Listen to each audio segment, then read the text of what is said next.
큰 죄에 빠진 날 위해 주 보혈 흘려주시고 또 나를 오라 하시니 주께로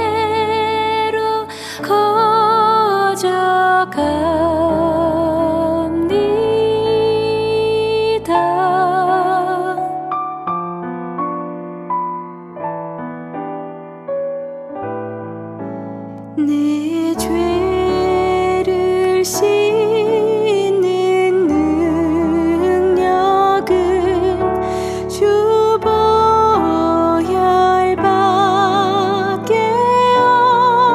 없도다. 정하게 되기 원하여 주께로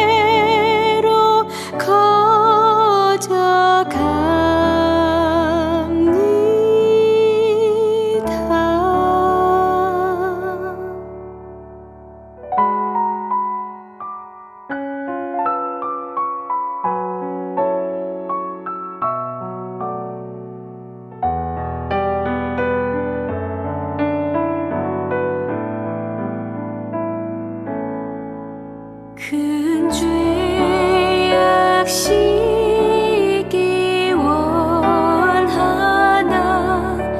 내 힘이 항상 약하니 보혈의 공로 믿고서 주께로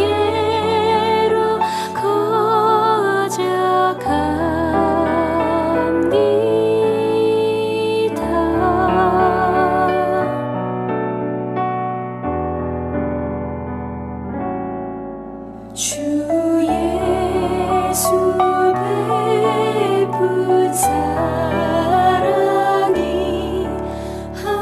한없이 크고 넓으니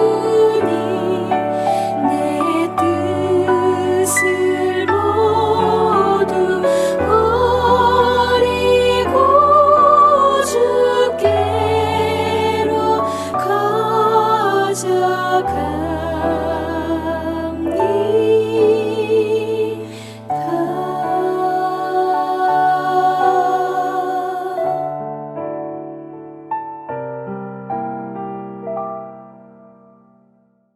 제14장.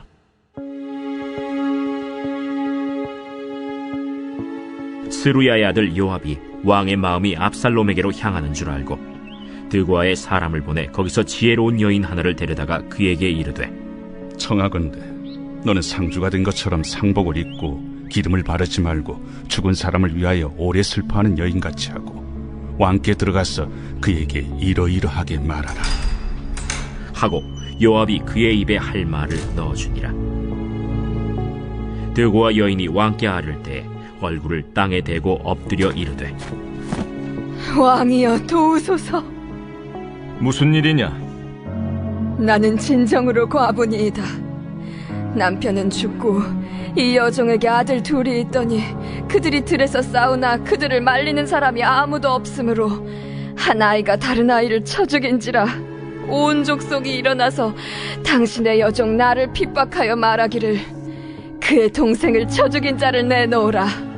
우리가 그의 동생 죽인 죄를 갚아 그를 죽여 상속자될 것까지 끊겠노라 하오니, 그러한즉 그들이 내게 남아있는 숫불을 꺼서 내 남편의 이름과 씨를 세상에 남겨두지 아니하겠나이다. 내 집으로 가라. 내가 너를 위하여 명령을 내리리라. 내 주 왕이여, 그 죄는 나와 내 아버지의 집으로 돌릴 것이니 왕과 왕위는 허물이 없으리이다. 누구든지 내게 말하는 자를 내게로 데려오라. 그가 다시는 너를 건드리지도 못하리라. 청하건대 왕은 왕의 하나님 여호와를 기억하사 원수 갚는 자가 더 죽이지 못하게 하옵소서. 내 아들을 죽일까 두렵나이다. 여호와께서 살아계심을 두고 맹세하노니 내 아들의 머리카락 하나도 땅에 떨어지지 아니하리라.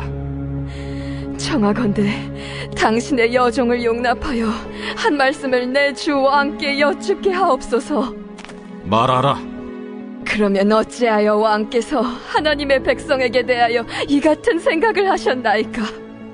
이 말씀을 하심으로 왕께서 죄 있는 사람같이 되심은 그 내쫓긴 자를 왕께서 집으로 돌아오게 하지 아니하심이니이다. 우리는 필경 죽으리니 땅에 쏟아진 물을 다시 담지 못함 같을 것이오나 하나님은 생명을 빼앗지 아니하시고 방책을 베푸사 내쫓긴 자가 하나님께 버린 자가 되지 아니하게 하시나이다. 이제 내가 와서 내 주 왕께 이 말씀을 여쭙는 것은 백성들이 나를 두렵게 하므로 당신의 여종이 스스로 말하기를 내가 왕께 여쭈오면 혹시 종이 청하는 것을 왕께서 시행하실 것이라 왕께서 들으시고 나와 내 아들을 함께 하나님의 기업에서 끊을 자의 손으로부터 주의 종을 구원하시리라 함이니이다. 당신의 여종이 또 스스로 말하기를 내 주 왕의 말씀이 나의 위로가 되기를 원한다 하였사오니 이는 내 주 왕께서 하나님의 사자같이 선과 악을 분간하심이니이다. 원하건대 왕의 하나님 여호와께서 왕과 같이 계시옵소서. 바라노니 내가 내게 묻는 것을 내게 숨기지 말라. 내 주 왕은 말씀하옵소서. 이 모든 일에 요압이 너와 함께 하였느냐? 내 주 왕의 살아계심을 두고 맹세하옵나니 내 주 왕의 말씀을 좌로나 우로나 옮길 자가 없으리이다. 왕의 종 요압이 내게 명령하였고 그가 이 모든 말을 왕의 여종의 입에 넣어주었사오니 이는 왕의 종 요압이 이 일의 형편을 바꾸려 하여 이렇게 함이니이다.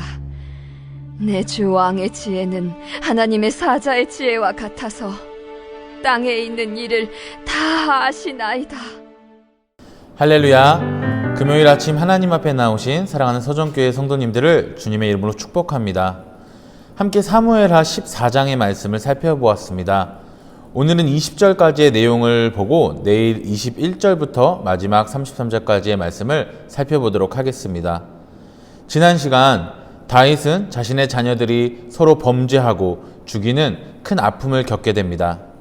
그 결과 장자인 암몬은 죽게 되었고 압살롬은 자신의 외가인 그술로 도망하여 3년을 지내게 됩니다. 3년이라는 시간이 지나자 다윗은 압살롬에 대한 분노가 그리움으로 변합니다. 암몬이 죽고 자신의 왕위를 이은 아들이 압살롬이었기 때문입니다. 물론 이복형 길르압이 있지만 성경에 그에 대해서 언급이 없으며 왕위 계승에도 전혀 등장하지 않아 혹자들은 그가 어려서 병사하였거나 혹자들은 왕위에서 제외된 이유가 있었다 이야기합니다. 그러므로 누가 봐도 암몬이 죽고 다윗의 왕위를 이을 장자는 셋째 압살롬이었습니다. 그리고 오늘 14장에서 그러한 다윗의 마음을 알아챈 자가 있었습니다. 1절입니다. 스루야의 아들 요압이 왕의 마음이 압살롬에게로 향하는 줄 알고. 바로 요압입니다. 요압은 어떤 자입니까? 그는 왕의 조카이자 이스라엘의 군대의 장관이며 왕과 함께 젊은 시절, 도피 시절부터 수없이 많은 전쟁과 생사의 고비를 함께 했던 자입니다. 그러나 그는 권력에 대한 욕심과 온갖 정치적 술수를 갖고 있는 자였습니다. 정치적으로 야망을 가지고 자신의 계략을 발휘하는 그런 자였습니다. 이전에 다윗이 우리아를 죽이는 순간에도 모든 것을 알면서도 모르는 채 다윗의 명대로 행하였습니다. 요압은 다윗을 이을 왕이 압살롬이 될 것이라고 생각했습니다. 그리고 이번에는 압살롬을 도움으로 자신의 정치적인 권력을 단단히 하려 하였습니다. 요압은 2절에서 드고아의 지혜로운 여인을 데려다가 그에게 할 말을 알려주고 왕을 만나게 합니다. 그리고 거짓으로 왕을 교묘하게 속입니다. 드고아의 여인은 왕 앞에서 자신의 아들 둘이 서로 싸우다 형이 동생을 쳐 죽였다 이야기합니다. 그리고 마을 사람들이 남은 아들마저 죽인 죄의 값으로 죽이려 한다며 왕에게 대가 끊기지 않도록 보호해달라고 부탁합니다. 물론 모든 것이 요압이 꾸민 일입니다. 왕은 그 여인을 불쌍히 여기고 그 청을 받아들입니다. 그리고 섣불리 맹세를 하고 맙니다. 왕은 자신의 감정에 이끌려 공의로 심판해야 함을 잊어버리고 살인자를 보호하는 맹세를 하게 됩니다. 결국 13절에서 여인은 그러한 왕에게 비수를 꽂는 말을 합니다. 13절입니다. 여인이 이르되 그러면 어찌하여 왕께서 하나님의 백성에게 대하여 이 같은 생각을 하셨나이까? 이 말씀을 하심으로 왕께서 죄 있는 사람같이 되심은 그 내쫓긴 자를 왕께서 집으로 돌아오게 하지 아니하심이니이다. 드고아 여인은 형제를 죽인 자를 용서하라는 왕의 맹세를 받은 후 왕이 살인한 자를 죽여 한 가문의 대를 끊으려는 것에 그토록 분노하면서 정작 이스라엘의 왕위를 이을 자신의 아들 압살롬을 용서하지 않고 데리고 오지 않느냐는 질문을 합니다. 그리고 14절에서 하나님의 은혜를 이야기하며 왕에게 압살롬을 용서하고 귀환시켜야 함을 돌려 이야기합니다. 왕은 결국 무언가를 알아차리고 19절에 여인에게 묻습니다. 19절입니다. 왕이 이르되 이 모든 일에 요압이 너와 함께 하였느냐? 여인은 이제야 솔직하게 요압이 모든 것을 꾸민 것임을 이야기합니다. 그리고 다시 하나님의 이름과 지혜를 이야기하며 다윗이 지혜롭게 지금의 문제를 해결할 것을 요청합니다. 어쩌면 오늘 요압의 일들은 왕을 위한 충정 어린 지혜로 보일 수도 있습니다. 왕위를 이어야 할 압살롬을 용서하고 다시 귀환시키는 명분과 근거를 왕에게 알려주었습니다. 그러나 분명한 것은 그 지혜가 하나님의 뜻이 아니었다는 사실입니다. 겉으로는 왕을 위하여 또 이스라엘을 위하여 꾸민 지혜였지만 결국 그것은 자신의 권력을 위한 계략에 불과하였습니다. 만약 요압이 정말 충정되고 다윗을 위한 마음을 가지고 있었다면 나단 선지자와 같이 직접 다윗을 권면하고 회개하기를 촉구하고 먼저 하나님에게 뜻과 방법을 묻기를 촉구하였을 것입니다. 그러나 오늘 요압은 인간의 지혜로 왕에게 이 일을 해결할 방법을 알려주었습니다. 결국 그것은 하나님의 뜻과 하나님의 지혜가 아니었습니다. 드고아의 여인을 통해 하나님의 은혜를 이야기하고 하나님의 지혜를 이야기하였지만 그저 하나님을 도구로 이용할 뿐이었습니다. 결국 요압은 자신의 뜻대로 일이 진행되지 않자 후에 압살롬을 직접 죽이고 맙니다. 요압의 지혜는 참된 지혜가 아니고 계략이었습니다. 자신의 권력을 위한 술수였습니다. 왕 역시 그저 자신의 왕위를 이어야 한다는 생각에 공의로 자식을 대하지 못하고 지은 죄에 대해 자식들을 철저히 회개하게 하지도 못했습니다. 그러나 이런 왕과 요압의 생각과 달리 하나님의 역사와 계획은 다른 방법으로 이루어지고 있었습니다. 하나님은 이스라엘의 왕위를 암몬도 아닌 압살롬도 아닌 솔로몬을 통해 이루어 나가십니다.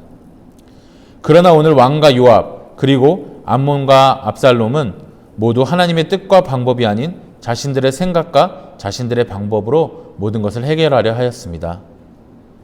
오늘 본문에 다윗의 이름은 한 번도 등장하지 않습니다. 그저 왕이라고 호칭합니다. 이미 다윗의 모습이 하나님 마음에 합한 자의 모습을 잃었기 때문입니다. 결국 다윗은 요압이 부린 계략과 술수에 자신의 마음을 빼앗기고 또다시 하나님이 원하시지 않는 선택을 하게 됩니다. 말씀을 마칩니다. 오늘 다윗과 요압을 통해서 우리가 기억해야 하는 것은 무엇입니까? 먼저 첫 번째는 요압과 같이 우리 역시 하나님을 이용하여 나의 유익을 구하는데 하나님의 이름을 사용하지 않는가입니다. 마치 하나님을 찬양하고 하나님께 영광을 돌리는 거룩한 성도의 모습을 한 채로 정작 내게 오는 것들을 지키기 위하여 잘못된 지혜로 하나님을 이용하는 어리석은 자가 되지 않기를 기도합니다. 두 번째는 오늘 우리의 삶이 하나님의 마음에 합한 자의 모습을 간직하길 기도합니다. 다윗은 하나님의 마음에 합한 자의 모습을 잃음으로 오늘 말씀 가운데 이름을 잃게 됩니다. 오늘 나의 삶이 하나님의 마음에 합한 자로서 하나님께 기억되는 영광이 되기를 주님의 이름으로 기도합니다. 내일 이어서 14장의 압살롬의 귀환과 다윗과의 화해에 대해서 살펴보도록 하겠습니다. 오늘 다윗과 요압, 압살롬을 통해서 내게 주어진 삶이 하나님께 합당한 자의 삶으로 살아가기를 기도합니다. 기억하십시오. 오늘 하루도 모든 것을 이루고 모든 것을 주시고 허락하시는 분은 하나님 한 분이십니다. 기도하겠습니다. 나의 모든 것 되시는 하나님을 찬양합니다. 하나님, 우리가 입으로 하나님을 찬양하고 영광 돌리지만 정작 마음속에 하나님보다 나의 삶과 유익이 우선되지 않도록 우리의 마음을 주관하여 주시옵소서. 우리의 삶이 오늘 하루가 하나님께 합당한 자로 살아감으로 영광이 되고 거룩히 구별되어지도록 인도하여 주시옵소서. 하나님의 역사하심 속에 오늘도 순종하며 살아가도록 지켜 주시옵소서. 우리 주 예수 그리스도 이름으로 기도드립니다. 아멘. 하늘에 계신 우리 아버지여, 이름이 거룩히 여김을 받으시오며 나라가 임하시오며 뜻이 하늘에서 이루어진 것 같이 땅에서도 이루어지이다. 오늘 우리에게 일용할 양식을 주옵시고 우리가 우리에게 죄진 자를 사하여 준 것 같이 우리 죄를 사하여 주시옵고 우리를 시험에 들게 하지 마시옵고 다만 악에서 구하옵소서. 나라와 권세와 영광이 아버지께 영원히 있사옵나이다. 아멘.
그 선한 힘에 고요히 감사하여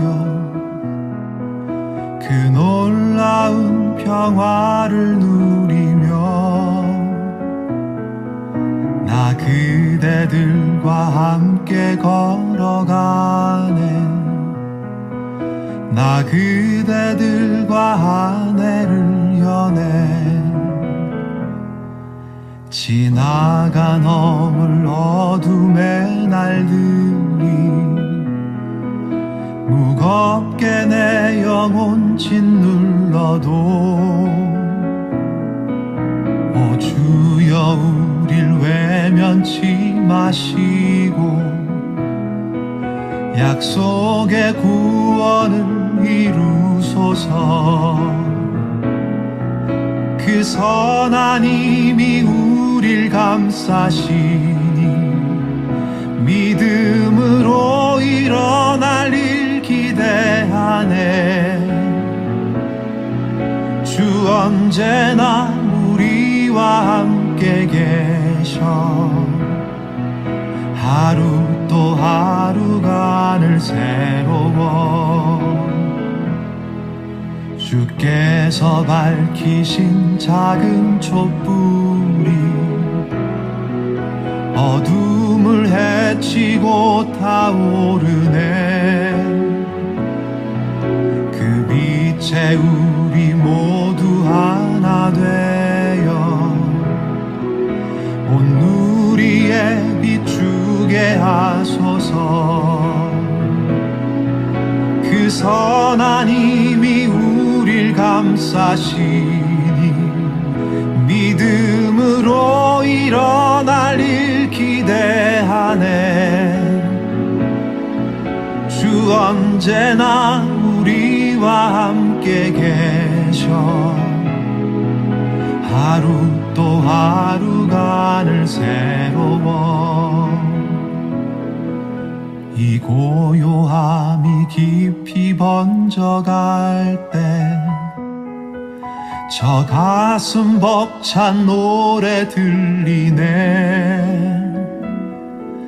다시 하나가 되게 이끄소서. 당신의 빛이 빛나는 이 밤. 그 선한 힘이 우릴 감싸시니 믿음으로 일어날 일 기대하네. 주 언제나 우리와 함께 계셔. 하루 또 하루가 늘 새로워.